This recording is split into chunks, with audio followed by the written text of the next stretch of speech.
Welcome to Raksha academy. दोस्तों, आप लोगों का बहुत समय से एक मुझसे प्रश्न था कि 2020 की प्रारंभिक परीक्षा को किस तरीके से तैयार किया जाए। तो चलिए आज हम बात करेंगे 2020 की उस रणनीति के बारे में जिसके अंतर्गत लगभग 100 दिनों में आप इस परीक्षा को पूरे तरीके से तैयार कर सकते हैं। एक मेरी कोशिश है। तो चलिए सीधे चलते हैं आज की स्ट्रेटेजी के बारे में।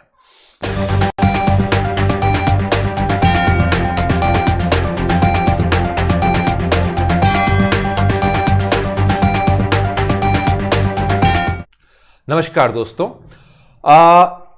रक्षा एकेडमी के बारे में बहुत ज़्यादा लोग जानते भी हैं। जो लोग नहीं जानते हैं उनको सिर्फ एक छोटा सा बताना चाहता हूं कि अभी तक इस डेट तक, मुझे भविष्य का तो नहीं पता, लेकिन इस डेट तक रक्षा एकेडमी आपका एक ऐसा संस्थान है जो मध्य प्रदेश लोक सेवा आयोग से के लिए समर्पित है।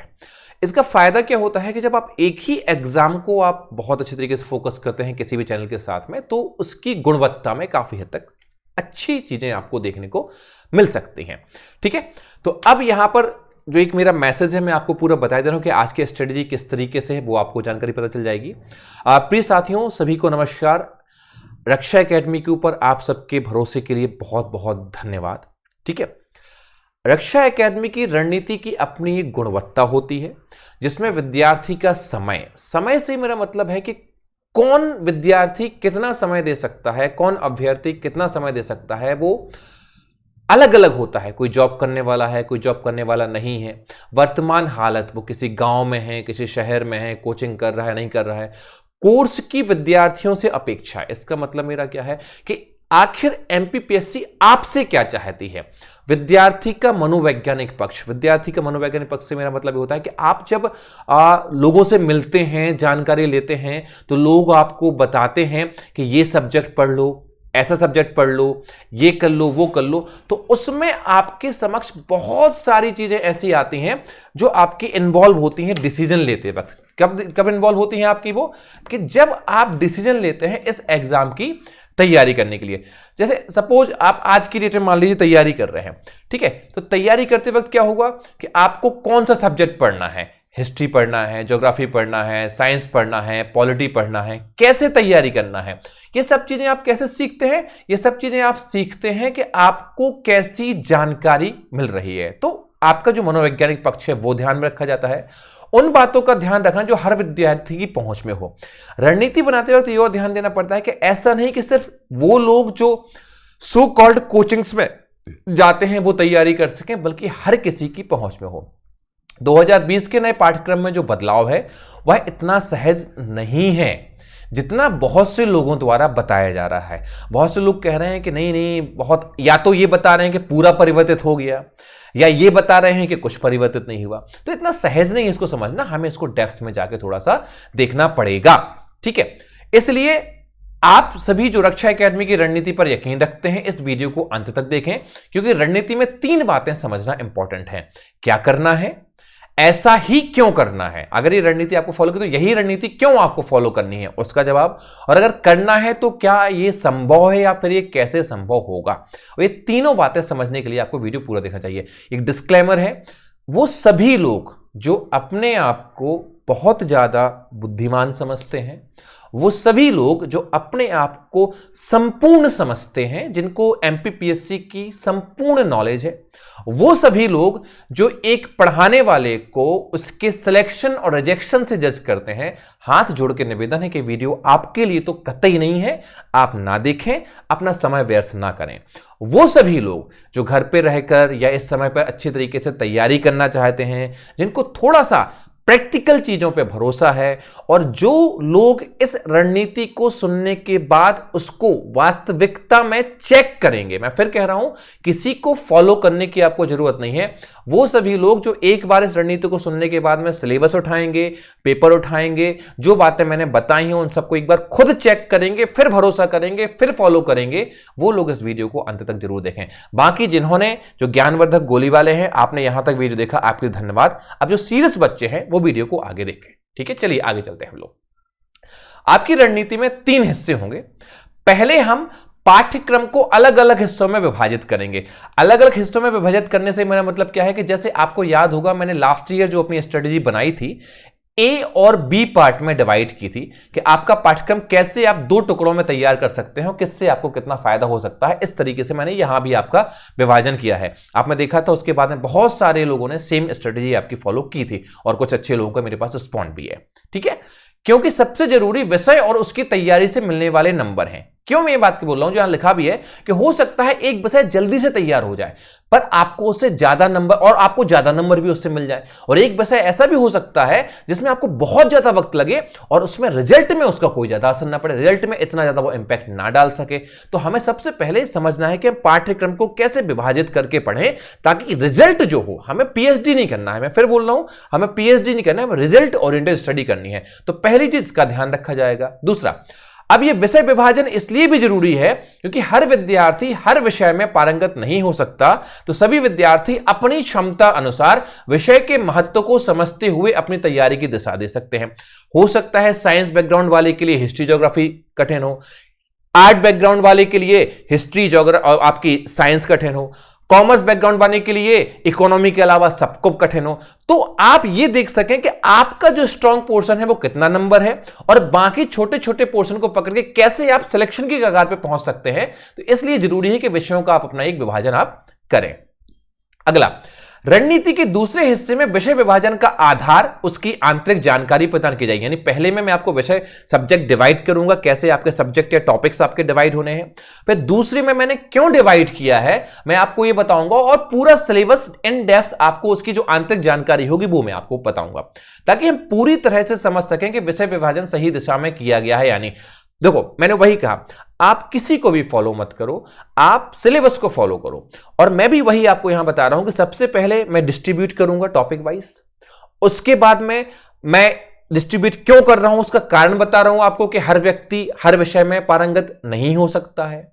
तीसरा, अब जब मैंने डिस्ट्रीब्यूट कर ही दिया है तो मैं डिटेल में जाके आपको पढ़ के बताऊंगा कि मैंने क्यों डिस्ट्रीब्यूट किया है, ताकि आप अच्छे तरीके से समझ सको कि डिस्ट्रीब्यूशन किया क्यों गया, आपके लिए फायदेमंद है या नहीं है। अगला, इसके लास्ट हिस्से तीसरा हिस्सा होगा, उसमें हम बुक लिस्ट और अन्य सामग्री की चर्चा भी इसी वीडियो में करेंगे। तो बुक लिस्ट वगैरह के लिए भी आप अंत तक यहां पे रुक सकते हैं। अगली चीज, इस तरह व्यापक स्तर पर एक एक बिंदु को समझा जाएगा, इसलिए वीडियो को अंत तक केवल वही लोग देखें जो वाकई तैयारी करना चाहते हैं। टाइम पास वालों के लिए अन्य संस्थानों द्वारा शॉर्ट स्ट्रेटेजी वाले वीडियो मेरे इस वीडियो के तुरंत बाद अपने आप आ जाएंगे, अपने आप आपको ABC पार्ट जैसा मैं भी करने जा रहा हूं, इसके बाद में कई लोग सेम स्ट्रेटजी को अलग तरीके से शॉर्ट में बना के आपको दे देंगे, तो आप उनका देख लेना, आप उनका इंतजार कर सकते हैं। और जो दोस्त मेरा वेट कर रहे थे, आप सभी से माफी चाहूंगा मैंने इतना लेट किया। अब हम लोग चलते हैं अपनी स्ट्रेटजी की तरफ। ये सब बातें इसलिए बताना जरूरी है शुरुआत में, ताकि आप आधार समझ सकें कि स्ट्रेटजी में क्या क्या आपको मिलने वाला है। आदमी वह नहीं जिसे हालात बदल दे, और आदमी वह है जो हालात को बदल दे। तो अब अपने हालात 2020 में सही से बदलने हैं, तो खुद चेक करें कैसा है। सबसे पहला आपका विषय विभाजन। इस बार मैंने आपके विषयों को 3 पार्ट में डिवाइड किया है। ठीक है, पहला आपका पार्ट ए रहेगा। पार्ट ए के अंतर्गत मैंने आपका मध्य प्रदेश सामान्य ज्ञान को लिया है। अब मध्य प्रदेश में आपको देखना है कि इस बार मध्य प्रदेश से संबंधित जो आपकी यूनिट है, अभी मैं आपको शॉर्ट में बता रहा हूं, आगे मैं इसका डिस्क्रिप्शन दूंगा कि कैसे बात बोला हूं। तो आपकी पहली यूनिट, तीसरी यूनिट और 5वीं यूनिट, ये तो पूरी तरीके से मध्य प्रदेश को डेडिकेटेड है। ठीक है, और इसके बाद में 7वीं, 8वीं, 9वीं और 10वीं, इसमें कहीं ना कहीं छोटा छोटा हिस्सा आपका मध्य प्रदेश का जरूर आता है। तो पहले पार्ट में मैंने किसको रखा है, आपके मध्य प्रदेश रखा है, आपका पार्ट ए हो जाएगा। पार्ट बी के अंतर्गत जो आपकी यूनिट मैंने रखी है, और यूनिट्स को आप देखिए, वहां पे आपके यूनिट 2 और यूनिट 3 को मैंने यहां पर रखा है। किसको रखा है, सॉरी, यूनिट 2 और 4 को रखा है। यूनिट 2 के अंतर्गत आपकी इंडियन हिस्ट्री है, जिसमें एंशिएंट, मिडाइवल एंड मॉडर्न तीनों आपकी हिस्ट्री है। और यहां पर वर्ल्ड एंड इंडियन ज्योग्राफी, जो विश्व और भारत का आपका भूगोल है, वो भी यहां पर है। जो इंग्लिश मीडियम वाले हैं वो भी इस स्ट्रेटजी को देख सकते हैं। मैं कोशिश करूंगा कि मैं इंग्लिश की टर्मिनोलॉजी आप लोगों के लिए यूज करता चलूं, तो आपको वो आसान रहेगी। तो एक अब अभी आपको ध्यान रखना है, कनेक्ट कर लीजिए, कॉपी निकाल लीजिए, लिख लीजिए। एक पार्ट में आपका मध्य प्रदेश है, दूसरे पार्ट में आपका दूसरी और चौथी यूनिट है, जिसमें इतिहास और आपका भूगोल है। और तीसरा पार्ट जो आपका आता है, उसके अंतर्गत जो हमने रखा है वो मैं आपको बताया जा रहा हूं। उसमें आपकी यूनिट 6, 7, 8, 9, 10, जो पूरी तरीके से आपकी 6, 7, 8, 9, 10 यूनिट है, जिसके अंदर राजनीति यानी कि पॉलिटी, इकोनॉमी, आपके जो संस्थाएं दी गई हैं, ऑर्गेनाइजेशंस दी गई हैं यूनिट 10 के अंतर्गत, वो साइंस, टेक्नोलॉजी, एनवायरमेंट और करंट अफेयर्स, ये आपके मैंने कहां रखे हैं, पार्ट सी के अंतर्गत रखे हैं। अब देखिए एक बात यहां पे आपको समझना पड़ेगा, बहुत ध्यान से इस बात को आप सुनना, ठीक है, मैं कह रहा हूं नोट डाउन प्लीज करते चले आप इस चीज को। जैसा कि आप सबको विदित है कि आपके सिलेबस को 10 इकाइयों में विभाजित किया गया है। आपने अगर सिलेबस देखा है तो देख लीजिए, नहीं देखा है तो मैं अभी आपको आगे दिखाने वाला हूं, ठीक है। आपके सिलेबस को 10 इकाइयों में विभाजित किया गया है और इसी सिलेबस के अकॉर्डिंग अगर हम देखें तो मुख्य परीक्षा के पाठ्यक्रम को भी आपका डिवाइड किया गया है। तो यदि हम मुख्य परीक्षा के पाठ्यक्रम को आधार बनाएं तो हर इकाई में समान अंक, समान नहीं एक्चुअली समान अंक का विभाजन होना संभावित है। इस प्रकार विभाजित किए गए विषयों का महत्व पार्ट 1 है। अब यहां पे समान विभाजित का मेरा मतलब क्या है कि मान लीजिए आपकी 10 यूनिट है, ठीक है, और 100 नंबर हैं, तो यह संभावना है कि हर यूनिट से आपके 10 नंबर बनेंगे। ये मैंने कैसे ये मैंने अंदाजा लगाया है, देखिए श्योरिटी नहीं, अंदाजा कैसे, क्योंकि यदि आप मेंस को देखोगे तो मेंस में आपकी पूरे के पूरे पेपर को कैसे डिवाइड कर दिया गया है, यूनिट में डिवाइड कर दिया गया है और हर यूनिट कैसी है, समान नंबर्स की है। तो यदि हम वही चीज यहां पे फॉलो करें एक अंदाजे के साथ में, तो हम ये मान के चल सकते हैं कि हर यूनिट से लगभग आपके 10 नंबर कवर होंगे। और अगर इस बात को आप देखो तो आपके पार्ट ए की जो वैल्यू बढ़ जाती है वो 35 से 45 नंबर की हो जाती है, पार्ट बी 15 से 20 नंबर का हो जाता है और पार्ट सी फिर आपका 35 से 45 नंबर का हो जाता है। फिर आपको इसको समझना है कि 35 से 45 कैसे होता है। देखिए 10 यूनिट, एक यूनिट के 10, दूसरी यूनिट के 10 और तीसरी यूनिट के 10, या 30 नंबर ये। और यहां पे यदि हम मान लें तो 4 यूनिट में से, जिसमें करंट अफेयर्स भी मैं आपको डिटेल में अभी बताऊंगा क्या क्या है, इससे भी आपके लगभग 10 से 15 प्रश्न बनने की संभावना है जो अदर यूनिट्स आपकी हैं। तो ऐसे करके इस बार मध्य प्रदेश आपका 35 से 45 नंबर तक श्योरिटी के साथ में केवल मध्य प्रदेश के ही प्रश्न रहेंगे। आप नोट डाउन कर लें, ये बहुत ज्यादा इंपॉर्टेंट चीज है। आप आगे देखेंगे, मैं आपको क्लैरिफाई करके बता दूंगा कैसे हो रहा है, ठीक है, समझ रहे हैं मेरी बात को। पार्ट बी में आपका इतिहास और भूगोल है। तो अगर इसको पूर्णांक या कुछ ऊपर नीचे भी करें तो अगर पूरे भी देंगे तो 10-10 क्वेश्चन दोनों से दे देंगे। तो 15 से 20 नंबर आपके इतिहास और भूगोल से, यानी 10 नंबर आपके इतिहास से लगभग और 10 नंबर लगभग आपके भूगोल से आपके तय होने वाले हैं। और यहां पर बाकी 6, 7, 8, 9, 10 यूनिट जो आपकी है वो भी यदि आप लगभग देखें तो यहां से 15 से 20 का पूर्णांक और यहां पे लगभग आपका 35 से 45 नंबर का पूर्णांक आपका इन यूनिट से कवर होने वाला है। अब देखिए, पहले मैंने आपको जब ABC में लास्ट ईयर आपकी स्ट्रेटेजी बताई थी तो मैंने इसलिए बताई थी ताकि आप पढ़ने की चीजें अपनी डिवाइड करके रखें। अब यहां पर यदि आप मान के चलें कि एक एवरेज लेने के सिलेक्शन के लिए मान लीजिए हम 70 को कट ऑफ मान के चलते हैं 1 मिनट के लिए, हालांकि इससे ऊपर नीचे भी हो सकते हैं, लेकिन पिछले 2 सालों का जो अनुभव 70 की कट ऑफ अगर लेके चल रहे हैं तो यदि आपको 70 नंबर चाहिए हैं तो आपको ए पार्ट और सी पार्ट इन दोनों को बहुत गहराई से तैयार करना पड़ेगा और बी पार्ट आप रेगुलर लेके चलेंगे तो भी आपका काम बन जाएगा। डिटेल में और अभी आपको बताने वाला हूं, लेकिन जो ए बी सी आपके पहले ए और बी पार्ट में मैंने डिवाइड किया था, अब आपके विषय इस बार ए बी सी 3 पार्ट में रहेंगे, जिसमें सबसे बड़ा महत्व आपका मध्य प्रदेश का रहेगा। क्यों रहेगा वो आगे बताने वाला हूं और इस तरीके से आप यूनिट रहेंगे। अब इसी सब चीजों को लेके मैं भी अपना, देखिए मुझे भी कहीं ना कहीं इस लॉकडाउन के पीरियड में आप लोगों को पढ़ाना है, चीजें करनी, तो एक कोर्स मैंने तैयार किया है और इस बार जो लगभग वो 1 मई से मैं प्रारंभ कर दूंगा। डिटेल इस वीडियो के बाद में आपको मिल जाएगी, जो भी डिटेल होगी इस वीडियो के बाद में आपको मिल जाएगी। और अभी मैं 10 बजे आज लाइव भी रहूंगा, इस वीडियो के जस्ट बाद में 10 बजे लाइव भी रहूंगा। तो आप मुझे लाइव में जो भी आपके वीडियो के जो भी आपके सवाल हैं वो आप मुझसे लाइव में आके पूछ सकते हैं। 10 बजे मैं लाइव भी रहूंगा आपसे, तो इस आपकी स्टडी से रिलेटेड जो भी आपके सवाल हो आप पूछ सकते हैं। तो पहले आपने लिख लिया होगा यहां पर कि यदि आप देखें कि अगर हर यूनिट को 10 नंबर से लिया जाए तो उस हिसाब से यदि हम डिवाइड करें तो मध्य प्रदेश वाला जो पार्ट है अपना 35 से 45 नंबर, इतिहास भूगोल 15 से 20 नंबर और फिर आपका पार्ट सी राजनीति अर्थशास्त्र संस्थाएं वगैरह आपके 35 से 45 नंबर जा रहे हैं। अब हम लोग पार्ट ए को विस्तृत तरीके से समझते हैं। पार्ट ए में पहली आपकी यूनिट है 1, जिसमें मध्य प्रदेश का इतिहास, संस्कृति एवं घटनाएं। अब देखिए 2019 और इसमें चेंज किया हुआ है। आप केवल ये पहली वाली यूनिट देखिए, मध्य प्रदेश के इतिहास की महत्वपूर्ण घटनाएं और प्रमुख राजवंश। अब इसके लिए आपको मेंस का सिलेबस मेरा देखना पड़ेगा, जो मैंने डिस्ट्रीब्यूट किया हो, जो आपको बताया हुआ है, ठीक है। मेंस के सिलेबस में इन राजवंशों के नाम भी दिए गए हैं। गोंड राजवंश है, होलकर राजवंश, सिंधिया राजवंश है, बुंदेल राजवंश है, और कल जितने भी आपके राजवंश हैं वो जितने राजवंश आपको मुख्यतः, मैं ये नहीं कह रहा कि उन्हीं राजवंशों में से आएगा, लेकिन मुख्य परीक्षा में इन राजवंशों को डिवाइड किया गया है। तो अगर आपका सवाल बनता बनता है सर कितने राजवंश पड़ेंगे, तो कम से कम, मैं फिर कह रहा हूं, कम से कम जो राजवंश आपके मुख्य परीक्षा में दिए गए हैं वो तो आपके पूरे तैयार आपको करने ही है, और यही एक चीज है जो 2019 में नहीं थी। तो इतिहास की प्रमुख घटनाएं मध्य प्रदेश की, पहला टॉपिक आपका होगा। स्वतंत्रता आंदोलन में मध्य प्रदेश का योगदान, ये आपका पहले से भी पूछा जाता था, इसमें दिक्कत नहीं है। अब देखिए, केवल पहले टॉपिक को आप छोड़ दो तो बाकी चीजें सब आप पढ़ चुके हो। कैसे, मैं दोबारा बता रहा हूं।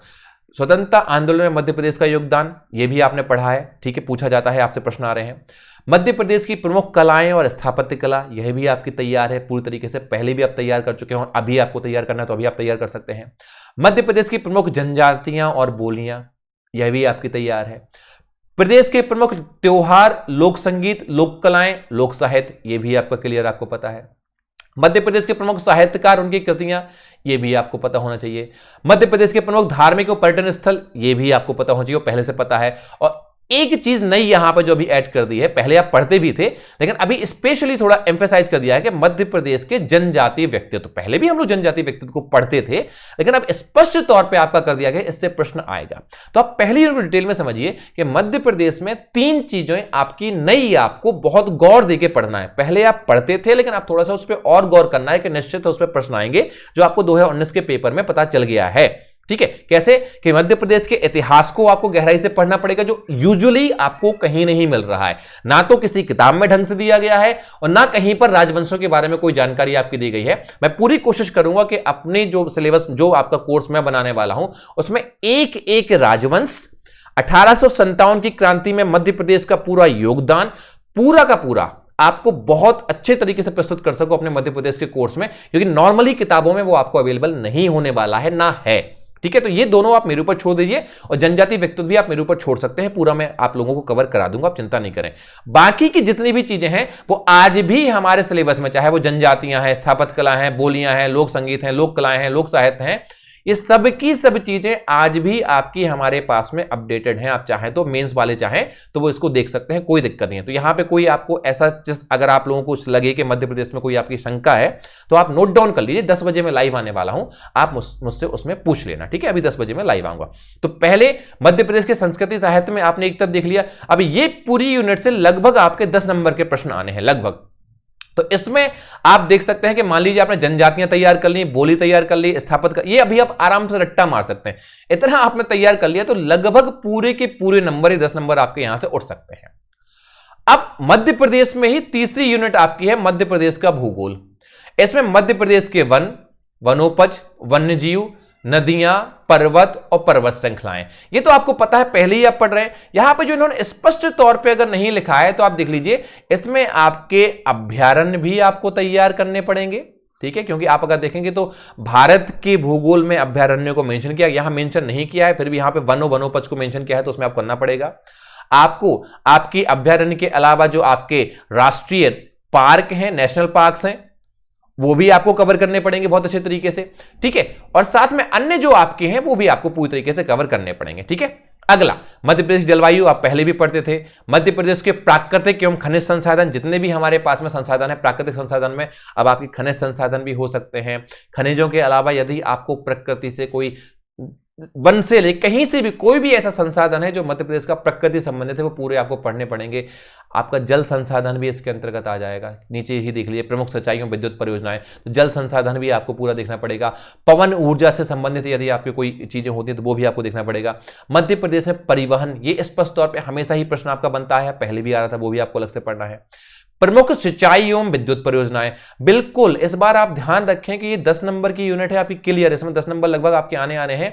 तो किस नदी के ऊपर कौन सी परियोजना है, कितना उसका सिंचाई क्षेत्र है, कौन कौन से जिले उस सिंचाई के अंतर्गत आते हैं, कौन कौन सी नहरें वहां से निकली हैं, कौन कौन से बांध बंधे हैं, किस जिले में कहां पर कौन सा बांध, किस नदी पर, किस नदी परियोजना, किस कृषि परियोजना सिंचाई परियोजना संबंधित है, किस विद्युत परियोजना संबंधित है, ये सभी आपको एक एक जिले वाइज पूरा याद करना पड़ेगा। मध्य प्रदेश में कृषि, पशुपालन, कृषि आधारित उद्योग, कृषि को लेके बहुत सारे विद्यार्थियों में कंफ्यूजन होता है एग्रीकल्चर रिलेटेड, कि इसको आप सिर्फ खेती समझते हैं, फार्मिंग समझते हैं। कृषि फार्मिंग नहीं होती है। आप लोग जो तैयारी कर रहे हैं उनको पता है, जो नए बच्चे अभी तैयारी करने वाले हैं उनको बता दूं, कृषि का मतलब यहां पर आपकी पोल्ट्री फार्म से यानी मुर्गी पालन से भी होता है, मत्स्य पालन से भी होता है, आपका मधुमक्खी पालन से भी होता है, और अन्य जो भी चीजें जो आपकी प्राकृतिक चीजों से संबंधित वो सभी आपके एग्रीकल्चर के अंतर्गत, एग्रो प्रोडक्ट्स के अंतर्गत वो सभी आपके आते हैं, ये आपको पता होना चाहिए। तो कृषि को व्यापक तौर पर आपको समझना पड़ेगा, तब जाके टॉपिक कर पाएंगे। अब दोनों ही यूनिट्स को जब तीसरी यूनिट में मैं आपको बता दूं, फिर इसको मेन से भी आपका कनेक्शन बताता हूं अभी 1 मिनट में, आप लोग साथ में रहिएगा। फिर आपके आगे यूनिट 5, ये तीनों मैंने बताया था स्टार्टिंग में। यदि आप स्टार्टिंग में यदि देखोगे बहुत गौर से तो आपको समझ में यहां पे आ जाएगा। फिर से आपको दिखाई दे रहा हूं, आप गौर से चलो। मैंने क्या कहा था यहां पे 1, 3, 5, ये तीनों पूरी तरीके से मध्य प्रदेश को समर्पित हैं। ध्यान रखना, कनेक्शन नहीं छूटना चाहिए। तो यहां पर फिर मैं आगे आया, तो आगे अगर आप यहां पर देखेंगे तो 1, 3 और 5 ये सबके सब कैसे हैं आपके यहां पर पूरे तरीके से मध्य प्रदेश। तो यहां पर क्या है, राज्य की संवैधानिक व्यवस्था यानी पॉलिटी ऑफ एमपी आपको पूछना है, और दूसरा आपकी इकोनॉमी ऑफ एमपी। अब देखिए, मध्य प्रदेश संवैधानिक व्यवस्था में आप राज्यपाल को पढ़ेंगे, मंत्रिमंडल को पढ़ेंगे, विधानसभा को पढ़ेंगे, उच्च न्यायालय को पढ़ेंगे। फिर मध्य प्रदेश में त्रिस्तरीय पंचायती राज और नगरीय प्रशासन, ये आप पहले से ही पढ़ते थे, जो आपको दोबारा पढ़ना है। ये मध्य प्रदेश की पॉलिटी आपकी होगी। इकोनॉमी में मध्य प्रदेश की जननांकी और जनगणना दोनों आपको पढ़ना है। तो आपको पता ही है कि आपसे हर बार लगभग या तो जनघनत्व तो पूछ लिया जाता है या लिटरेसी रेट आपसे पूछ लिया जाता है। कोई ना कोई प्रश्न आपका 2011 की जनसंख्या या जननांकी से आपका आ ही जाता है। मध्य प्रदेश का आर्थिक विकास, मध्य प्रदेश के प्रमुख उद्योग, मध्य प्रदेश की जातियां, अनुसूचित जातियों, जनजातियों तथा राज्य की प्रमुख कल्याणकारी योजनाएं। स्पष्ट कर दिया गया है कि जातियों, अनुसूचित जनजातियों और उनसे संबंधित जो भी आपकी कल्याणकारी योजनाएं, इकोनॉमिकल योजनाएं हैं, वो आपको पूरी तैयार करना है। अब ये ध्यान रखना है, ये सारी योजनाएं इकोनॉमिकल हैं। कैसी होंगी ये जब मैं आपको पढ़ाऊंगा तो पूरा आपको एक एक एग्जांपल दूंगा कि इन जातियों के उत्थान के लिए इकोनॉमिकली कौन कौन सी जन कल्याणकारी आपकी योजनाएं चलेंगी, वो आपको पढ़ना है। अब 1 मिनट रुक जाइए आप लोग, ठीक है, बहुत अच्छे तरीके से समझ जाइए। आपने अगर मेंस का सिलेबस देखा है तो मेंस के सिलेबस में भी मध्य प्रदेश को इतने ही व्यापक स्तर पे पूछा गया है। यानी अगर इतना आप पूरा तैयार कर लेते हैं तो मेंस का एमपी भी आपका ऑटोमेटिकली पूरा तैयार हो जाता है, जो लगभग अगेन वहां पे 200, 150 से 200 नंबर के आसपास आपकी एमपी आने वाली है वहां पे। तो ये पूरा का पूरा आपको फिर मैं मेंस में अलग सब्जेक्ट वाइज, टॉपिक वाइज मैं आपको बताऊंगा कि कौन सी यूनिट आपको पढ़नी है, कौन सी नहीं पढ़नी है। लेकिन अगर थोड़ा सा आप यहां पे ध्यान देके पढ़ लें तो ये आपका मेंस का भी टॉपिक, इस बार मेंस और प्री दोनों कॉमन है। अब जो आगे बताऊंगा मैं आपको, फिर भी जो लोग नए हैं तो वो ध्यान रखें कि आपको कुछ नहीं पढ़ना है। ये लाइन बाय लाइन जैसे मैंने लिख के यहां पे रखा है, वैसे लाइन बाय लाइन आपको डायरेक्टली पढ़ते जाना है, ठीक है, क्लियर है। अगला अब पार्ट ए में अभी हम लोग क्या पढ़ रहे हैं यहां पे पीछे, अभी हमने ये पार्ट ए ही देखा है। यहां पे क्या देखा है, पार्ट ए देखा है। पार्ट ए में क्या बताया था कि 1, 3 और 5 यूनिट पूरी तरीके से मध्य प्रदेश को समर्पित है। फिर मैंने क्या कहा था, आपकी अगली जो 6, 7, 8, 9, 10 यूनिट है वो आपकी थोड़ी जुड़ी हुई है मध्य प्रदेश से। तो उसमें क्या है, सिलेबस सामने रखना, फिर मैं आपको बताता हूं। ये पार्ट ए के बारे में पूरी चर्चा कर रहे हैं, जिसको मैंने 35 से 45 नंबर का बोला है। अब यूनिट 7 से संभावित प्रश्न, आपकी यूनिट 7 में एक टॉपिक दिया गया है, भारत के प्रमुख वैज्ञानिक संस्थान, उनकी उपलब्धियां, उपग्रह एवं अंतरिक्ष प्रौद्योगिकी। इससे प्रश्न कैसे आ सकता है बता रहा हूं। राजा रमन्ना, अब इसको आपको कैसे समझना है वैज्ञानिक संस्थानों को, यहां भी एक चिट मैं आगे ही बता दूंगा। एक चिट आपको पता है, मेंस में भी आपसे प्रमुख वैज्ञानिक संस्थान पूछे गए हैं, उनके नाम, उनकी उपयोगिता भी सब चीजें आपसे पूछी गई हैं। तो आप सारे कहीं और से पढ़ने के पहले कि आप लिस्ट निकालो कि ये संस्थान पढ़ना है, वो संस्थान पढ़ना है, सब कुछ पढ़ना है, ठहर जाना, थोड़ा सा रुक जाना। उस वक्त आप सबसे पहले मेंस के सिलेबस को खोलना। जितने इंस्टीट्यूट मेंस के सिलेबस में दिए गए हैं वो सबके सब इंस्टीट्यूट पूरे तैयार करो, और उसमें से एक आपका राजा रमन्ना आपका जो दिया गया है, राजा रमन्ना ही शायद उसका नाम है, इंदौर का भी इंस्टीट्यूट दिया गया है, ठीक है। उपग्रह संचार केंद्र आपका एक केंद्र आपका भोपाल में भी स्थापित किया गया है। अंतरिक्ष प्रौद्योगिकी से संबंधित भी कार्य आपका मध्य प्रदेश में हो सकता है। तो जरूरी नहीं है यहां पे भारतवर्ष का पूछा जाए, यहां पर आपसे मध्य प्रदेश में भी यदि इन तीनों में से कोई भी टॉपिक आता है, यदि कोई वैज्ञानिक संस्थान है तो उसके बारे में पूछा जा सकता है, यदि कोई उपलब्धि है हमारे यहां के वैज्ञानिक संस्थान की तो वो पूछी जा सकती है। उपग्रह और अंतरिक्ष से संबंधित यदि कोई शोध संस्थान या कुछ हमारे यहां पर बना हुआ है तो एमपी यहां भी पूछी जा सकते हैं, यानी आंशिक तौर पर यहां भी मध्य प्रदेश का प्रश्न आपसे बन सकता है। पर्यावरण और जैव विविधता में जितने भी जैव विविधता क्षेत्र अगर मध्य प्रदेश में है या रामसर क्षेत्र है या कुछ भी है, तो वो जो आपकी बायोडायवर्सिटी वाले पोर्शन है वो आपके यहां पर मध्य प्रदेश के, जैसे पचमढ़ी हो गया आपका, बायोस्फीयर रिजर्व है आपका, वो आपसे पूछा सकता है। तो ये पर्यावरण का हिस्सा भी आपका कहां है, मध्य प्रदेश में काउंट कर सकते हैं। तो आप देखिए मैंने क्यों कहा 35 से 40 नंबर मध्य प्रदेश उठ सकता है, क्योंकि पर्यावरण में भी मध्य प्रदेश पूछ सकते हैं और उसका पोर्शन। अब चूंकि अब आप कहोगे कि सर पहले तो उन्होंने पूछ लिया, नहीं, अब आपको एक अंतर समझना है, उन्होंने हर यूनिट के टॉपिक स्पेसिफाई कर दिए हैं, तो वो उसी यूनिट में अगर पर्यावरण का प्रश्न पूछा जाएगा तो वो यहां के हिस्से से उठाया जाएगा। तो हो सकता है देश की जगह आपसे मध्य प्रदेश पूछा जाए, समझ गए। पारिस्थितिकी तंत्र भी आपसे मध्य प्रदेश रिलेटेड हो सकता है। कृषि उत्पाद तकनीक, मध्य प्रदेश में कृषि किस तरीके से हो रही है, कितने प्रकार की हो रही है, क्या चीजें हैं, ये मध्य प्रदेश के प्रश्न क्यों नहीं पूछ सकते हैं, बिल्कुल पूछ सकते हैं आपके। खाद्य प्रसंस्करण, जो आपका फूड प्रोसेसिंग है, वह भी आपका यहां पर पूछा जा सकता है, आपका इसमें कोई शंका नहीं है। स्वास्थ्य नीति, स्वास्थ्य कार्यक्रम, यह भी पूरी तरीके से आपसे पूछा सकता है। स्वास्थ्य नीति और स्वास्थ्य कार्यक्रम से मेरा मतलब क्या है कि भाई साहब अगर कुपोषण से संबंधित कोई आपका प्रश्न बन रहा है, कुछ हो रहा है, कोई भी चीज है, तो ये सबकी सब आपसे लगातार यहां पर प्रश्न पूछे जा सकते हैं। इसमें कहीं पर कोई संभावना आप बिल्कुल भी मत समझिएगा, सब आपसे पूछा सकते हैं। अगला, प्रदूषण, प्राकृतिक आपदाएं और प्रबंधन। अब देखिए, आपदा और आपदा प्रबंधन 2019 में आपके मेंस का पार्ट था। आपदा और आपदा प्रबंधन 2019 में मेंस का पार्ट था, इसको अब यहां पर प्री में लेके आ गए हैं।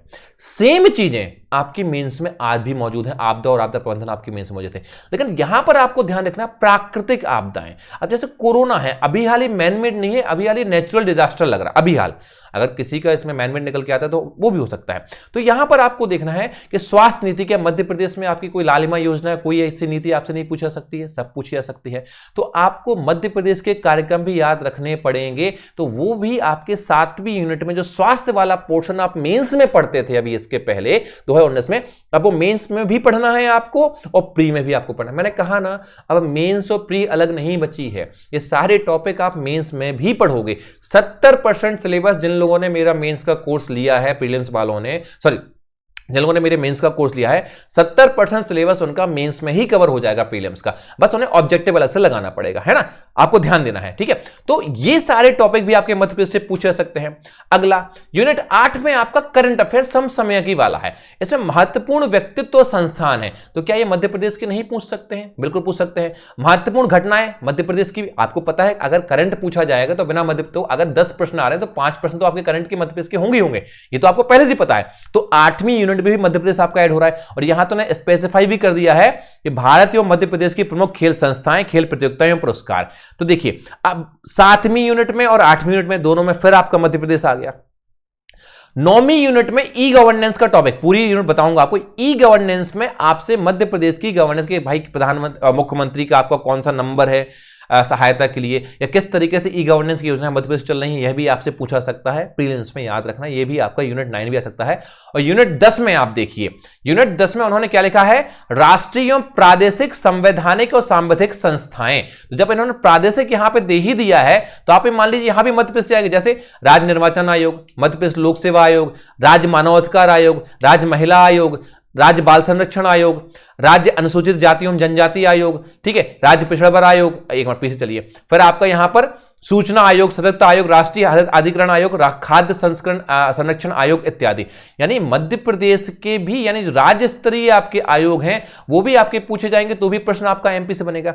मैं कहना क्या चाह रहा हूं आप समझना, एक यहां पर आप अगर पीछे चले, मैं दोबारा आपको वापस लेके चलूं, यहां पर 3 यूनिट यानी 30 नंबर तो स्पष्ट तौर पर 10 10 10 स्पष्ट तौर पर मध्य प्रदेश की आपके यहां गए। अब मैंने पहले स्लाइड में क्या बताया कि 35 से 45 नंबर का आपका मध्य प्रदेश आएगा, तो मैं किस आधार पर बोल रहा हूं वो आधार में आपको समझा रहा हूं। आपके सामने 3 यूनिट है, 30 नंबर मोटे मोटे मान के चले यहां पर, और बाकी आप देखिए ये सारी चीजें जो आपकी यहां पर दी गई हैं, ये पूरी की पूरी आप देखिए। तो क्या आपको ये लगता कि इतनी सारी यूनिट में से 15 नंबर के प्रश्न आपके, 30 नंबर के में से 15 नंबर के प्रश्न यहां से नहीं उठेंगे? तो हो गया ना आपका लगभग 45 नंबर का मध्य प्रदेश यहां पर। फिर भी मैं विंडो आपकी 35 से 45 दे रहा हूं, लेकिन इतना याद रखिए, अब पार्ट ए, अब आप समझ रहे हैं ये पार्ट ए आपके लिए कितना महत्वपूर्ण हो गया है। आधा पेपर लगभग 45 नंबर और 50 नंबर भी हो सकता है, और अगर भरोसा नहीं तो आपके सामने टॉपिक हैं, आप देख लीजिए। यानी अगर ये यूनिट्स आप तैयार करते हैं और एमपी के प्रोस्पेक्टस में आप यूनिट को तैयार कर लेते हैं, तो लगभग 35 से 45 नंबर तो आपके कहीं नहीं गए हैं। तो ये है आपका पार्ट ए। क्लियर, समझ में आया? मैंने क्यों इसको पार्ट एक में रखा मध्य प्रदेश को, क्योंकि मध्य प्रदेश की 3 स्पष्ट और बाकी की 4 आपकी अस्पष्ट यूनिट हैं, जिसमें मध्य प्रदेश के सवाल आपसे पूछे जाएंगे। तो इस बार मध्य प्रदेश को बहुत ही ज्यादा ध्यान से, गहराई से, गहन अध्ययन के साथ में इन टॉपिक्स के अनुसार नोट्स बनाते हुए ही पढ़ना। और जो मैं आपके लिए कोर्स लेके आने वाला हूं, वो लगभग मेरा कोर्स 100 से 150 डेज का कोर्स होगा। ठीक है, 100 से 150 दिन का मेरा कोर्स होगा, जो मैं 1 मई से आपका लॉन्च कर रहा हूं। और लगभग 5000 रुपीज में आपका ये कोर्स है। जो लोग 100 लोग पहले इस कोर्स को लेंगे, उनको 500 रुपए का रिफंड दिया जाएगा। जो लोग लेंगे अभी कोर्स को, उनको 500 रुपए का रिफंड तुरंत दे दिया जाएगा, जो रजिस्ट्रेशन करा लेंगे। ठीक है, तो 5000 में 1 मई से मेरा कोर्स आ रहा है। तो मैं सारे नोट्स, जो लोग मेरे ऊपर भरोसा कर रहे हैं, मैं सारे के सारे नोट्स आपको बिल्कुल यूनिट वाइज इसी तरीके से पूरे पढ़ा के दूंगा कि मध्य प्रदेश में इस यूनिट से ये वाला प्रश्न, यहां से यहां से यहां से, इस तरीके से पूरे नोट्स आपको बना के दूंगा। अभी तक हम सिर्फ पार्ट ए डिस्कस कर रहे थे। अगेन, किसी को अगर प्यास लगाई है तो पानी पी ले, किसी को जाना है तो वीडियो को बीच में क्विट कर दे, क्योंकि स्ट्रेटेजी का मतलब ये नहीं होता कि छोटी छोटी चीजें आके आपको बता दो, ऐसा नहीं, डिटेल में बताना भी बहुत ज्यादा महत्वपूर्ण है। तो 1 मिनट का ब्रेक लीजिए बस।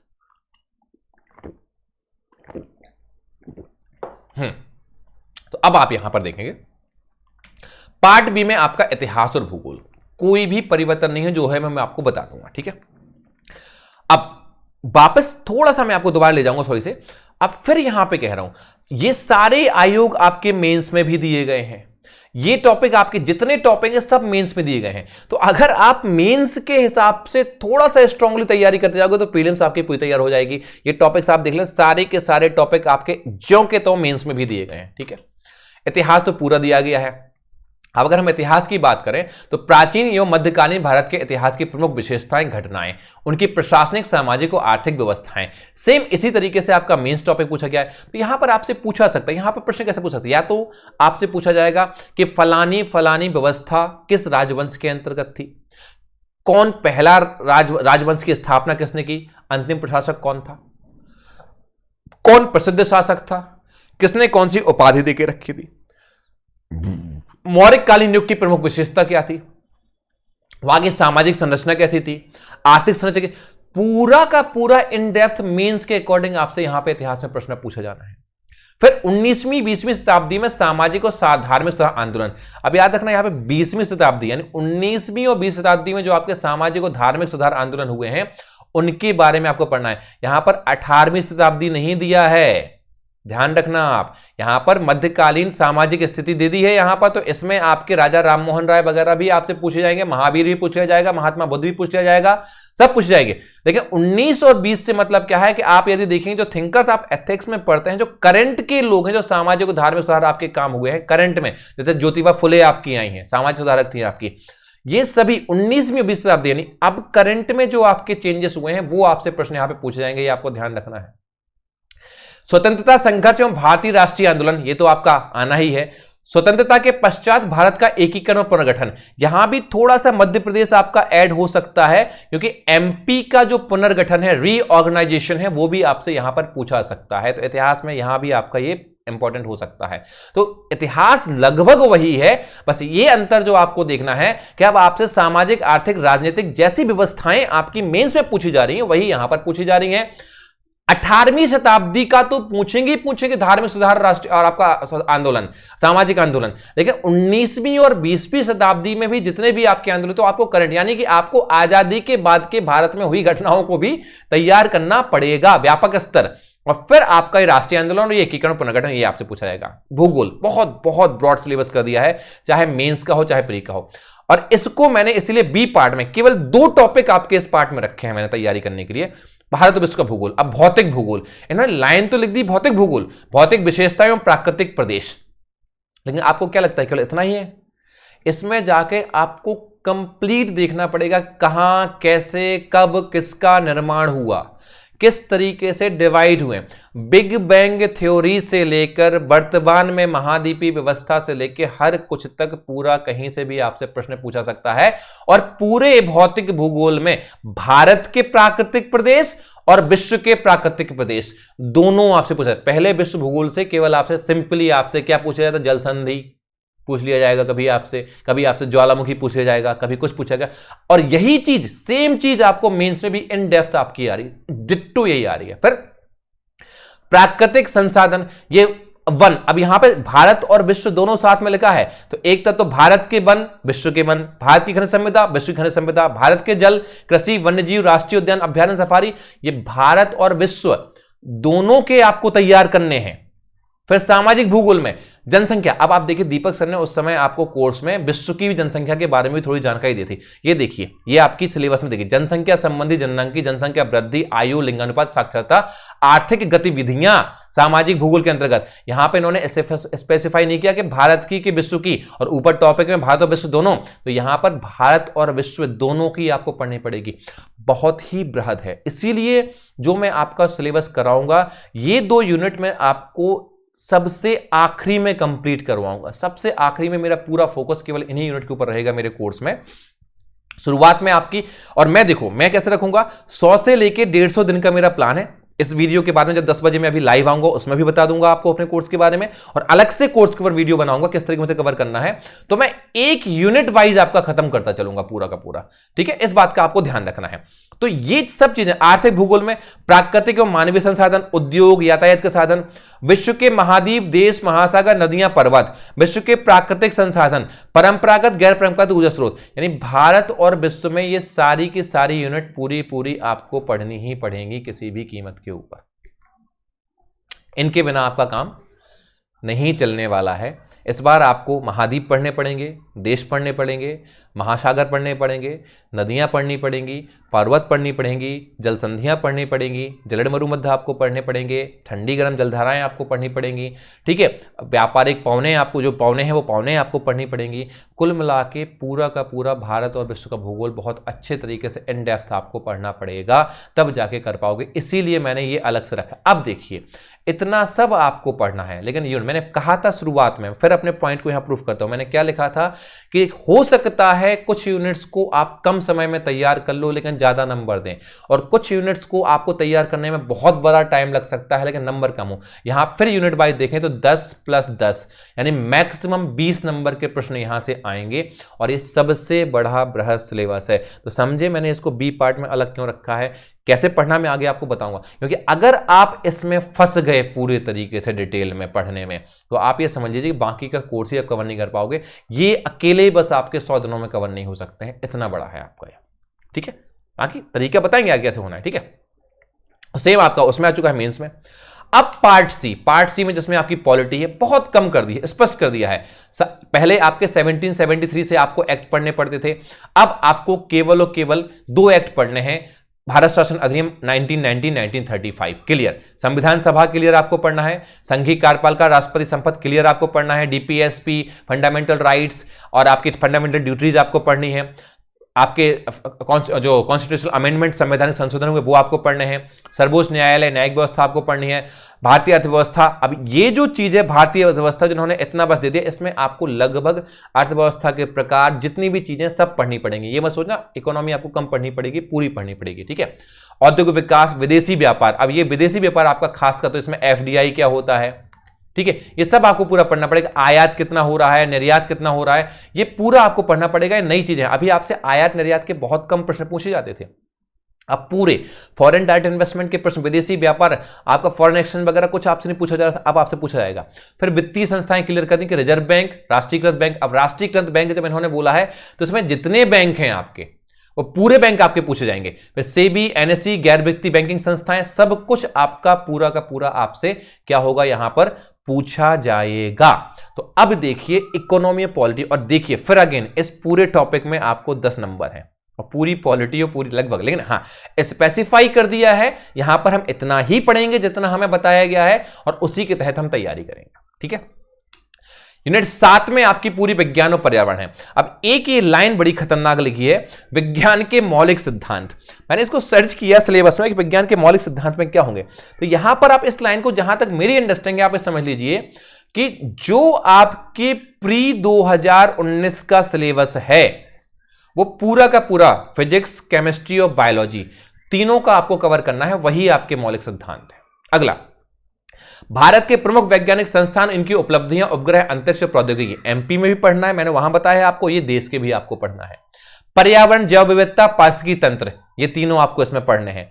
पोषण, आहार, पोषक तत्व, मानव शरीर संरचना, कृषि उत्पाद तकनीकी। अब देखिए वहां पर यदि आप शुरुआत में देखोगे मेंस में, तो मेंस में आपसे जैविक कृषि के बारे में पूछा गया है, तो कृषि उत्पाद तकनीकी यहां पे आपकी अधूरी है। खाद्य प्रसंस्करण, स्वास्थ्य नीति, प्रदूषण, ये पूरा का पूरी यूनिट आपकी मेंस के पेपर 3 में आप मिला के देख लीजिए। मेंस के पेपर 3 में ये पूरा आपको पढ़ना है, एक एक चीज वही आपको प्री में पढ़ना है।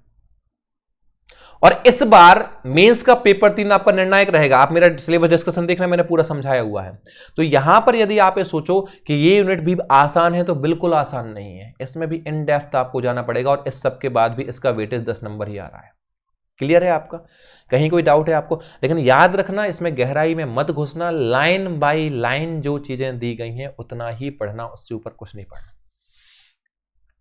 आज की डेट में आपका ये सिलेबस यूपीएससी के प्रीलिम्स के बराबर पहुंच गया है कि अगर कोई ढंग से करे इस सिलेबस को। क्यों? क्योंकि आपको मेंस प्लस प्री दोनों को कॉमन तैयार करना पड़ेगा। अलग अलग कभी आप तैयार कर ही नहीं सकते हो। जो लोगों ने बुद्धू बनाया है कि मेंस अलग, प्री की तैयारी पहले, अगर आप प्री तैयारी करोगे तो मेंस अपने आप तैयार हो जाएगा, मेंस तैयार करोगे तो प्री अपने आप तैयार हो जाएगा। सबसे बेहतरीन खूबसूरती सिलेबस की यही है। तो पार्ट सी में आप देखिए राजनीति, इकोनॉमी और आपकी साइंस और एनवायरमेंट यहां हो गया।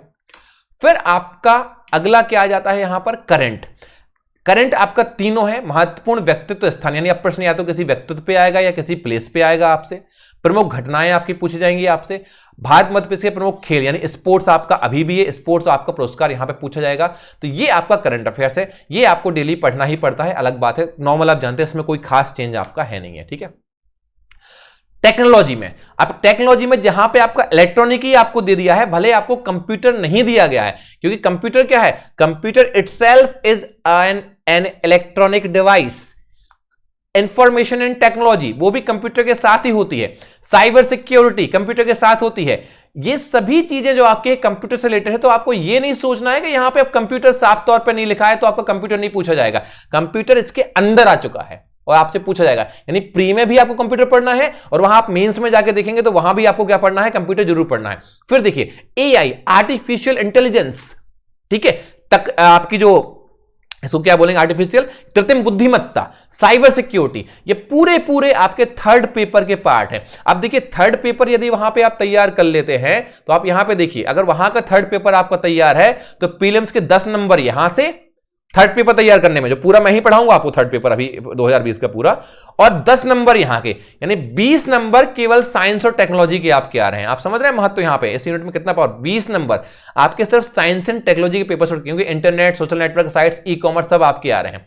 तो यहां पर यदि आप ढंग से एमपी और एमपी के साथ में साइंस एंड टेक्नोलॉजी वाला पेपर, यानी एमपी आप मेंस के अकॉर्डिंग पूरा पढ़ लें, फैक्ट्स के अकॉर्डिंग पढ़ लें, और थर्ड पेपर आप पूरा पढ़ लें, तो लगभग 60 से 70 नंबर आपके साइंस टेक्नोलॉजी, 60 नंबर के आसपास साइंस टेक्नोलॉजी और आपके एमपी वाले पोर्शन से कवर होने वाला है। ये देखिए खूबसूरती देखिए। और फिर ये आयोग, तो देखिए आपके पूरे आयोग पूरे के पूरे आपको मेंस में पढ़ने हैं। पेपर 2 में अभी भी आप मेंस में पढ़ते हैं और आगे भी मैं आपको पूरा पढ़ाऊंगा, ये पूरे आपके आयोग है। तो इस तरीके से यदि मैं आपको शॉर्ट में बताऊं यहां पे स्ट्रेटजी, कि आप अगर MP plus third paper mains, यानी कि साइंस एंड टेक्नोलॉजी इंक्लूडिंग पर्यावरण वगैरह थर्ड पेपर मेंस, और प्लस अगर यूनिट 10 जो आपकी 10 ये वाली यूनिट है, ये अगर आप कवर कर लो तो एमपी कितना बताया? लगभग 35 से 45 40 नंबर वहां आ जाएंगे, प्लस 20 नंबर यहां पे और प्लस 10 नंबर कम से कम यहां के, यानी कि आप देखिए 70 नंबर का आपका प्रीलिम्स केवल और केवल आपकी कुछ यूनिट्स में सिमट जाएगा। यानी अगर आप हिस्ट्री, ज्योग्राफी, पॉलिटी, इकोनॉमी को धीरे धीरे भी तैयार करते रहो तो प्री में भी आपके अच्छे नंबर आ जाएं, और धीरे धीरे तैयार करते हो, बस इन टॉपिक्स के ऊपर ध्यान दे लो तो ये टॉपिक आपको प्री में भी मदद करेंगे, मेंस में भी मदद करेंगे। अब मैंने आपको क्यों बताया ये, कि इस समय जब आप बिल्कुल बैठे हो क्या पढ़ें क्या ना पढ़ें, अभी टाइम है, इन सबको बढ़िया नेट से सर्च करो। मैं तो एक एक टॉपिक आपको देने वाला हूं। देखो मेरे कोर्स में मुझे इसीलिए ऐसा उठाना है कि मैं हो सकता है पहले आपको हिस्ट्री, मैं आपको पहले हिस्ट्री नहीं पढ़ाऊंगा, मैं पहले ज्योग्राफी नहीं पढ़ाऊंगा, पहले एमपी की हिस्ट्री नहीं पढ़ाऊंगा। अभी मैं आपको वो चीजें पढ़ाऊंगा जो रेगुलरली अभी आपकी चलनी है और 2019 और 20 दोनों के मेंस के लिए इंपॉर्टेंट है और दोनों की प्रीलिम्स के लिए इंपॉर्टेंट है। तो मैं अपने कोर्स लेने वालों को ये बात बिल्कुल ध्यान रखते हुए पढ़ो, क्योंकि मुझे भी देखो पढ़ना है, ऐसी बात नहीं, मुझे पढ़ना है, नोट्स बनाना है।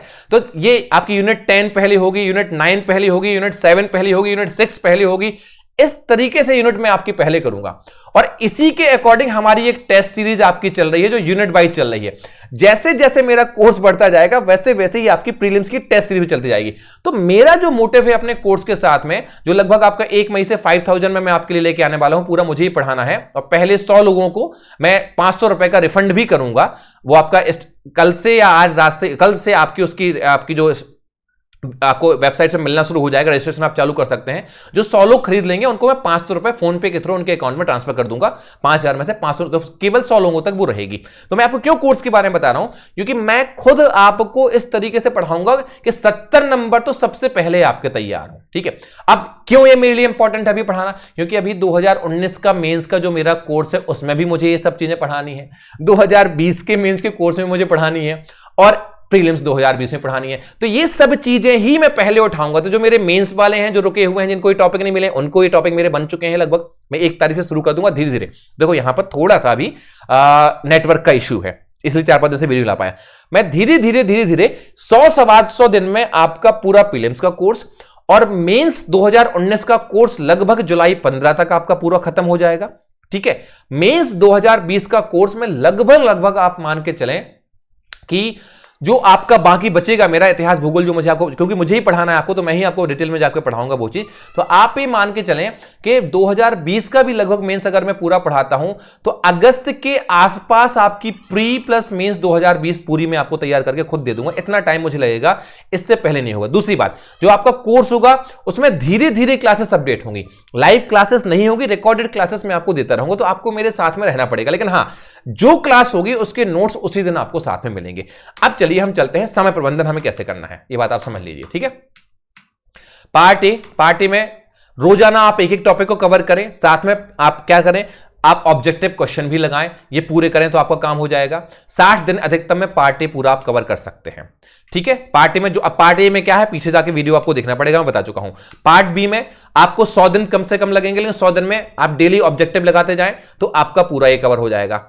और पार्ट सी में भी लगभग आपके 100 दिन लगेंगे, इससे कम में नहीं होगा। याद रखना, जो लोग आज नहीं पढ़ रहे हैं इस टाइम पे, वो समझ लें इतना बृहद सिलेबस आपका है कि इससे कम है। यानी कम से कम आप मान के चलें कि ओवरऑल यदि आप तैयारी करें तो 100 से लेके 150 दिन, यानी कि आप मान के चलें 3 से लेके आपके 5 महीने में आपका ये सिलेबस आप पूरा तैयार कर सकते हैं। लेकिन फायदा ये है कि यदि आप इसको इन डेप्थ जाके तैयार करते हैं तो आपका मेंस का कोर्स भी लगभग 70% तैयार हो जाता है। अंतर क्या करना है आपको, केवल ध्यान क्या रखना है कि अगर आप ऐसा करते जाते हैं तो आपको केवल प्री के लिए जो ऑब्जेक्टिव प्रश्न आपके आते हैं आप पढ़ते चले, उनको लगाते चले डेली। सेम यहां पे 15 से 20 का पूर्णांक और यहां पे आपका 35 से 45 का पूर्णांक पूरा आपका कवर होता दिखाई देगा। अब प्री मेंस कैसे निकलेगा देख लीजिए, मैंने जल्दी से लिख दिया है, ज्यादा टाइम मिलेंगे, मैं चीजें आपको बता चुका हूं। आपको सबसे ज्यादा ध्यान किस पर देना है, आपको मध्य प्रदेश पर देना है। इसके साथ यूनिट 8 और 10 को आराम से आप तैयार कर सकते हैं, करंट भी आप तैयार कर सकते हैं, और साथ में आप जो आपकी संस्थाएं वो तैयार कर सकते हैं। तो अधिकतम 60 नंबर आपके तैयार हो सकते हैं। और इस संस्थाओं के साथ अगर आप साइंस एंड टेक वाला थर्ड पेपर जो मेंस का आपको बाद में तैयार करना ही है, तो पूरा खेल आपका 70 से 80 नंबर तो आपका यहीं से कवर हो जाएगा पूरा का पूरा।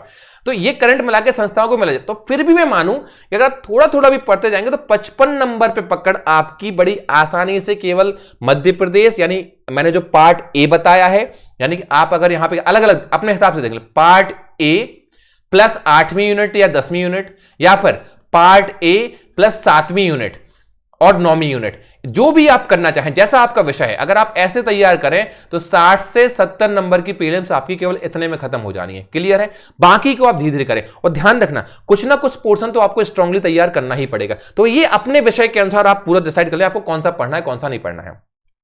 मध्य प्रदेश के सभी टॉपिक मेंस के पार्ट हैं, तो थोड़ा सा और ध्यान देने पर मेंस का मध्य प्रदेश पूरी तरीके से तैयार हो जाएगा।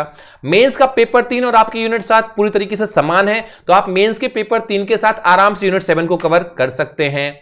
इतिहास और भूगोल दोनों भी पूरी तरह मेंस के साथ कवर किए जा सकते हैं। ठीक है, कुल मिलाकर जो भी अभ्यर्थी अब थोड़ा सा गहराई से तैयारी करे वो मेंस का लगभग 70% पाठ्यक्रम प्रीलिम्स के पूरे सिलेबस के साथ कवर कर सकते हैं। अंतर केवल यहां है कि जो नए हैं, अब मैं ध्यान रखना अंतर क्या है कि जो नए हैं वो सबसे पहले पॉइंट 1 पर फोकस करें। पॉइंट 1 क्या है? पॉइंट 1 आपका ये है, जो बिल्कुल नए हैं वो सबसे पहले मध्य प्रदेश वाला जो पार्टी की मैं जितनी चीजें मैंने बताई हैं वो तैयार करें, और साथ में 8वीं 10वीं यूनिट या 7वीं और 9वीं यूनिट ये कोई तैयार करें, ताकि उससे होगा क्या कि कम से कम पहली बार में वो अपनी प्रीलिम्स की परीक्षा पास कर पाए और उतने में आपकी प्रारंभिक परीक्षा प्रीलिम्स की क्रॉस हो जाएगी। अब जो लोग पुराने खिलाड़ी हैं, ठीक है, उन्हें ज्यादा नोट्स नहीं बनाने पड़ेंगे क्योंकि ऑलरेडी उनके पहले से तैयार हैं, तो वो अभी से पूरा मेंस और प्री साथ में आराम से कवर कर सकते हैं। बस आदत डालनी है कि जो भी टॉपिक आप पढ़ें उसके ऑब्जेक्टिव आप साथ में लगाते चलो। आज अगर पॉलिटी में आपने मान लीजिए न्यायालय पढ़ा है, तो न्यायालय के तुरंत घटना चक्र लूसेंट से ऑब्जेक्ट उठा के आप लगा लें तो आपकी प्री इतने में ही निकल जाएगा, बड़े आराम से आपका पूरा तैयार हो जाएगा। अब देखिए आपकी बुक लिस्ट वाली बात मैं पूरी यहां पर बता दूं, ठीक है, और आप देखिए मेंस की जो तैयारी करने वाले हैं आपको फिर से यहां पे बता दूं 1500 रुपए पर महीने के तरीके से आप सब्सक्रिप्शन ले सकते हैं हमारे मेंस 2019-2020 का पूरा कोर्स। अगर आपको लेना है 5900 में पूरा मेंस का कोर्स आपको मिल रहा है। प्री का कोर्स आपका 5000 में आ रहा है। टेस्ट सीरीज 599 में चल रही है। ये जितनी भी चीजें मैं आपको बता रहा हूं सब चीजें हमारे एप्लीकेशन पे आपको पूरी मिल जाएंगी, तो आपको इस टाइम पे कहीं और जाने की जरूरत नहीं है। फिर भी चूंकि सब लोग तो मेरा कोर्स नहीं लेंगे, तो सब लोगों को तो ये नोट्स नहीं मिलेंगे जो मेरे पास में है, इसलिए जो लोग नहीं ले रहे हैं वो लोग कैसे तैयारी करें उनको बता दे रहा हूं। और देखिए यहां पे जो मैंने बुक्स यूज करी हैं वो लगभग दोनों मीडियम में आती हैं, हिंदी में भी आती हैं, अंग्रेजी में भी आती हैं, ठीक है। तो दोनों मीडियम की आपकी बुक्स कम से कम इतना आपके पास में होना बहुत ज्यादा इंपॉर्टेंट हो जाता है। तो हिंदी इंग्लिश मीडियम दोनों के लिए आपके लिए इंपॉर्टेंट हो जाएंगी। लेकिन ध्यान रखना लॉकडाउन है, किताबें अगर नहीं मिल रही हैं तो घबराना मत, आपको नोट्स मिलते जाएंगे, ठीक है। लूसेंट सामान्य ज्ञान और ऑब्जेक्टिव ये आपके पास में होना कंपलसरी है, इसके बिना नहीं होता है, और डेली आपको ऑब्जेक्टिव इसके लगाने चाहिए। आप लोग क्या करते हैं प्रीलिम्स के नोटिफिकेशन के बाद ऑब्जेक्टिव लगाना शुरू करते हैं। आप आज कोई भी टॉपिक पढ़ो, मेंस में कहीं भी पढ़ो, आप तुरंत उसका ऑब्जेक्टिव लगा लो। और प्लस आपका घटना चक्र ऑब्जेक्टिव, लूसेंट भी इंग्लिश मीडियम में आती है, ऑब्जेक्टिव और नॉर्मल दोनों, घटना चक्र भी आपकी, और घटना चक्र इलाहाबाद प्रकाशन वाली है, ये ऑब्जेक्टिव भी हिंदी इंग्लिश मीडियम दोनों में आपकी आती है। तो ये दोनों कॉमन होगी आपकी। फिर आपको कम से कम, चूंकि सिलेबस की गहराई बढ़ गई है, अभी सब लोग एनसीईआरटी नहीं पढ़ सकते हैं, सभी के पास में एनसीईआरटी नहीं है, तो कम से कम एनसीईआरटी का एक निचोड़ समझने के लिए महेश वर्णवाल की एनसीईआरटी सार आती है इतिहास, भूगोल, राजनीति, विज्ञान और अर्थशास्त्र की। ये आप जरूर लें, पुस्तक मस्ट रीड है। मुझे तो बहुत अच्छी लगी कि अगर मैंने एनसीईआरटी नहीं पढ़ी है तो कम से कम इन किताबों से आराम से एक ऊपर का आपकी पूरी की पूरी एनसीईआरटी पूरी कवर हो जाती है। बहुत अच्छे तरीके से तैयार करके दी है, तो ये एनसीईआरटी सार आप जरूर ले लें। हिंदी इंग्लिश मीडियम शायद दोनों में है, और मान लीजिए महेश वर्णवाल की एनसीईआरटी सार आपको इंग्लिश मीडियम में नहीं मिल रही है, तो इसकी जगह पर आप अगर चाहें तो अरिहंत की मैकबुक भी यूज कर सकते हैं। लेकिन इंग्लिश मीडियम में शायद थोड़ा सा मिस्टेक्स थी, देखो हल्की फुल्की एरर तो हर बुक में आती है, बट अगर लूसेंट हो, लेकिन इंग्लिश मीडियम वालों को लूसेंट में बहुत सारी चीजें दी गई हैं, तो मेरे हिसाब से लूसेंट और अरिहंत की मैकबुक मिला के यदि आप पढ़ लोगे तो आपका लगभग सफिशिएंट आपका हो जाएगा। अगर आपको महेश वर्णवाल के एनसीईआरटी सार नहीं मिल रही है तो आप अरिहंत की मैकबुक भी यूज कर सकते हो, ठीक है। देखिए मैं आपको वो बुक बता रहा हूं जो आसानी से मिल जाए, मैं आपको वो बुक बता रहा हूं कि जिनको देख के आप पढ़ लो। देखो समस्या क्या होती है, मैं आपको ये चीज बता दूं सीधे सीधे, जैसे अरिहंत, जैसे दोनों में आपको बता रहा हूं, जस्ट एक्शन एनसीईआरटी सार, पतली पतली किताबों का फायदा क्या होता है, जस्ट एक्शन में आपको यहां पे बता रहा हूं, आप रुकना। मैं क्यों, देखो मैंने कहा था कि बच्चों की मनोविज्ञान का भी मैं ध्यान देता हूं, तो थोड़ा सा आपको इसको समझना पड़ेगा कि मैं किस तरीके से बता रहा हूं।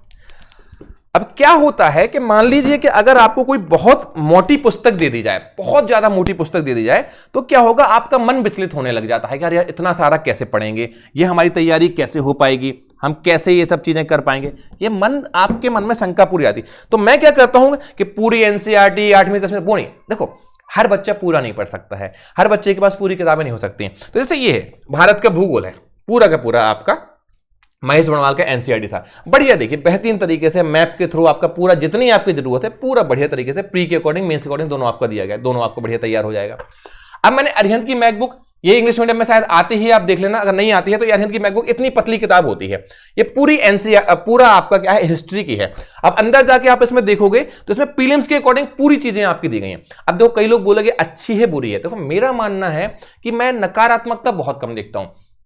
अगर 10-20% गलतियां भी हैं तो वो गलतियां हम कहीं और से सही भी कर सकते हैं बाद में, पढ़ने के बाद में अगर हमें कमियां मिलती हैं, लेकिन कम से कम एक जगह पर सब चीजें आपको मिल जाती हैं। तो मेरे हिसाब से ये बुक भी मुझे तो अच्छी लगी है, बाकी आप जानो, जो भी आपको पसंद आए आप वो लेना। मैं ज्यादा महंगी बड़ी किताबों पे बिलीव नहीं करता हूं, क्योंकि भाई इतनी पतली किताब जब देखता हूं पूरे इतिहास की तो मेरा मन करता है मैं पूरा पढ़ लूंगा, वहीं पे इतनी 3-3 मोटी मोटी किताब देखते तो नहीं पढ़ पाते हैं। मेरा मानना क्या है कि सबसे पहले आप बेस तैयार कर लो अपना। बेस से मतलब क्या है कि कम से कम एक बार ऊपर ऊपर से पूरा पढ़ लो। अब एक बार आपने ये पढ़ लिया मान लो इतिहास में, आपको काफी हद तक चीजें तैयार हो गई, या फिर आपने मान लो कहीं एनसीईआरटी सार से आपने इतिहास पढ़ लिया, भूगोल पढ़ ली, फिर आपको लगता है कुछ कमियां हैं आपकी, तो आप बड़ी बुक ले लो, बड़ी बुक्स को पढ़ लो। मैं उल्टा बताता हूं, अब बड़ी किताबें आप लेके रख लें, लगभग हर कोई लेके रख लेता है। कहीं आपकी महेश मनवाल की मोटी वाली किताब आती है वो, या माजिद हुसैन हो गई, या रमेश सिंह आपके हो गए इकोनॉमी में, या फिर आपके और कई मोटी मोटी किताबें आप देख लो। आप किताबें ले लेते हो लेकिन पढ़ते नहीं हो यार। और देखो, जो बहुत अच्छे स्टूडेंट्स होते हैं मैं उनकी बात नहीं कर रहा हूं। मेरी चैनल में मैंने एक ही बात का ध्यान रखा है हमेशा कि मेरी चैनल उनके लिए नहीं है जो बहुत ज्यादा पढ़ने वाले बच्चे हैं। मेरी चैनल उनके लिए है जो बेचारे थोड़ा थोड़ा पढ़ के भी अपना एग्जाम निकालना चाहते हैं। मैं भी वैसा ही हूं, देखो, है ना। तो इतने में आपका काम, और सही बताऊं, अगर इतना पढ़ लोगे तो काम नहीं बनेगा, आप रिजल्ट के आप टॉप तक कर सकते हो इन्हीं किताबों से। वो अब आपकी नजर की बात है, ठीक है। चलिए आगे। प्रतियोगिता दर्पण पढ़ना अब आपके लिए कंपलसरी है, केवल घटना चक्र नहीं चल गए तो घटना चक्र में मध्य प्रदेश का आती है जो इंदौर से निकलती थी वो वाली, अभी तो खैर आपको नहीं मिलेगी, तो वो घटना चक्र और पीडी, इन दोनों के साथ में रोजगार निर्माण आपको करंट के लिए पढ़ना पड़ेगा, तब आपकी एमपीपीएससी निकलेगी, ठीक है। मध्य प्रदेश में मैं किसी भी पुस्तक का आप समर्थन नहीं कर सकता, क्योंकि जब भी मैंने किसी बुक का सपोर्ट किया है वहां पे उसमें कोई गलती हो जाती है और फिर आप लोग यूट्यूब पे आके कमेंट करना शुरू कर देते हो, घटिया बुक है, फर्जी बुक है, ये है वो है, आप तो प्रमोशन कर रहे हो।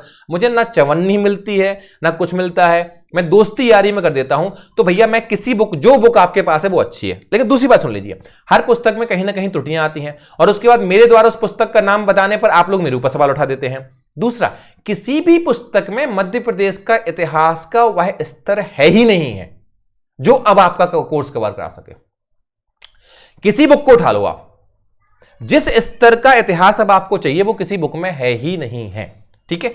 इसलिए अब आप लोग एमपी में अपने विवेक से बुक लें। मैं नहीं कह रहा कौन सी बुक आपको लेना है कौन सी नहीं लेना है, किसी का नाम नहीं, किसी लेखक का नाम नहीं, किसी का नाम नहीं, मुझे नहीं पता आप किसकी बुक लें।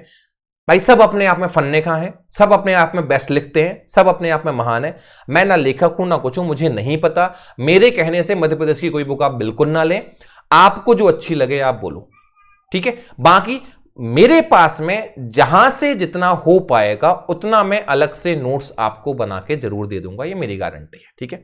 और जो आपके राजवंश वगैरह हैं, जो आपकी कहानी है, इतनी मेरी गारंटी वो मैं निकाल के आपको दे दूंगा, ठीक है। मैं अपनी गारंटी दे सकता हूं। सभी के सभी टॉपिक के नोट्स मेरे कोर्स में जरूर होंगे, क्योंकि आपको पता है मैं बिना नोट्स के नहीं पढ़ाता हूं, या ये कहियो मुझे पढ़ाना नहीं आता है। देखिए मैं सही बताऊं आपको, मैं क्या है, मतलब आज एक कोई मुझसे पूछ रहा था कि सर आपको भी बहुत घमंड हो गया है और आप अपना रोल नंबर शेयर कर दो। अरे माफी चाहता हूं यार, मैं नहीं निकाल सकता एमपीपीएससी, इसलिए धंधा पानी करने के लिए आप लोगों को पढ़ा रहा हूं यहाँ पे, है ना। बड़ा सिंपल चीजें हैं मेरी, है ना।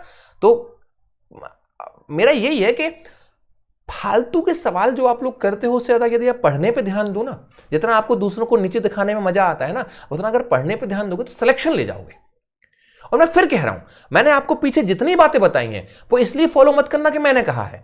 आप सिलेबस उठाओ, पेपर उठाओ, मेंस का पेपर उठाओ, मैच करो, सब करो, उसके बाद लगे तो पढ़ो, मत पढ़ो।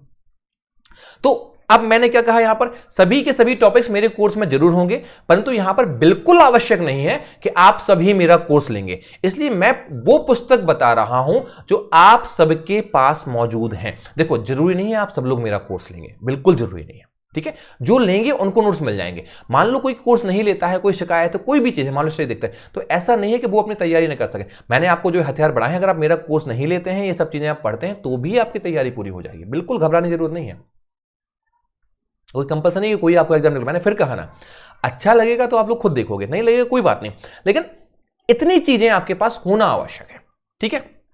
ये आपको ध्यान रखना है। देखिए अब अपना एप्लीकेशन है, लास्ट तक हम लोग आ गए हैं तो फिर से बता दूं, अपना एप्लीकेशन है, आप उसको डाउनलोड कर लो। उसी में आपका 1 मई से आपका कोर्स में आपको स्टार्ट कर दूंगा, ठीक है। टेलीग्राम ग्रुप @रक्षा एकेडमी से उसे ज्वाइन कर लो, उसमें कुछ नोट्स वगैरह मैं आपको शेयर करता रहूंगा। मेंस का 2019-20 दोनों का मेंस हम आपको सिर्फ अभी 30 जून तक हमारा ऑफर चल रहा है। मैं फिर बता रहा हूं, ये कोर्स के लिए तो मैं अगला वीडियो आपको थोड़ी देर, अगला वीडियो ही आपको अलग से लेके आऊंगा, तो कोर्स में वहां बता दूंगा, यहां आपका टाइम लेता हूं। अब आपको यहां पर जो भी डाउट है, जो भी चीजें हैं, वो आप मुझसे पूछना। बुकलिस्ट पे चलते हैं। पर्यावरण में आप परीक्षा मंथन के साथ घटना चक्र वस्तुनिष्ठ आराम से कवर हो जाएगा। कंप्यूटर में आपकी परीक्षा मंथन बेस्ट है। बाकी आपके पास जो भी पुरानी किताबें हैं वो सब काम आएंगी, इसलिए घबराएं नहीं। 70 से 80% मेंस और प्री दोनों ही पुराने सिलेबस का है।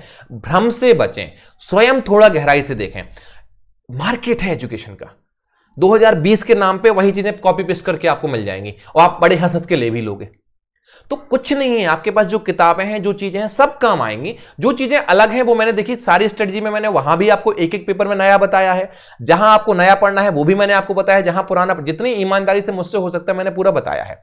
इसलिए आप स्वयं इन सब भ्रम से बचें, आप अपनी पढ़ाई पर ध्यान दें, थोड़ा गहराई से देखें। आपके पास सब है, केवल आत्मविश्वास और सही नियत नहीं है। सही नियत से मेरा मतलब है कि आप अगर वाकई पढ़ने की नियत से तैयारी करोगे तो आपको पूरा पूरा सब कुछ बन जाएगा। इन दोनों चीजों का आप पूरा पूरा ध्यान रखें। यूनिट 7 और 10 के लिए आपको मैं अभी कोई पुस्तक नहीं बता रहा हूं, और 7-9 के लिए भी नहीं बता रहा हूं, यूनिट 9 के लिए, क्योंकि आपको एक जगह पर शायद सारे आयोग ना मिले, मिल भी जाए, मिल भी सकते हैं, आप प्रीलिम्स के अकॉर्डिंग ना मिले, मेंस में दिए गए हो, तो थोड़ा सा आप नेट वगैरह देखें और अपने विवेक से कोई अपनी जो आपकी खुद की थॉट प्रोसेस से आप देखें। बाकी मुझसे जितना हो पाएगा मैं आपको जरूर दे सकता हूं। उसके बारे में मैं किसी बुक का आपको सजेशन नहीं दे सकता हूं, क्योंकि अभी कोई कंप्लीट सिलेबस आपका कवर करा सके ऐसी कोई बुक 7, 9 और 10 यूनिट के लिए आपकी नहीं है। ठीक है, तो आई होप आपको स्ट्रेटजी ये सही लगी होगी। अब आगे ये हमारे कोर्स की इंफॉर्मेशन है वो मुझे आपको देनी नहीं है। उम्मीद करता हूं कि आपको ये सारी स्ट्रेटजी मेरी सही लगी होगी, और अगर आप सही लगी है तो आप चैनल को सब्सक्राइब कर सकते हैं, और आप अगर चाहें तो मेरा कोर्स भी आराम से आप परचेज कर सकते हैं। तो इस तरीके से यदि आप देखेंगे तो ये मैंने आपको पूरा कोर्स बता दिया। अब देखिए, इससे रिलेटेड जो भी आपके डाउट्स हैं, जो भी आपके प्रश्न हैं, अभी इस वीडियो के जस्ट बाद में मैं लाइव आऊंगा 10 बजे। ठीक है, तो 10 बजे आप लाइव मुझसे मिल सकते हैं और लाइव आके पूरी की पूरी आप मुझसे अपने प्रश्न पूछ सकते हैं, अपने डाउट क्लियर कर सकते हैं। ठीक है, अभी के लिए इतना ही। चैनल को सब्सक्राइब करना, एप्लीकेशन को डाउनलोड करना, और अगर अभी आप हमारे कोर्स को जो 5000 का लेते हैं, जो प्रीलिम्स 2020 के अकॉर्डिंग है, आने वाला है 1 मई से, तो आपको पहले 100 यूजर्स को हम 500 रुपए का रिफंड तुरंत फोन पे वापस करेंगे। तो ये चीजें आपके लिए हैं। जय हिंद, जय भारत। मिलते हैं 10 बजे लाइव।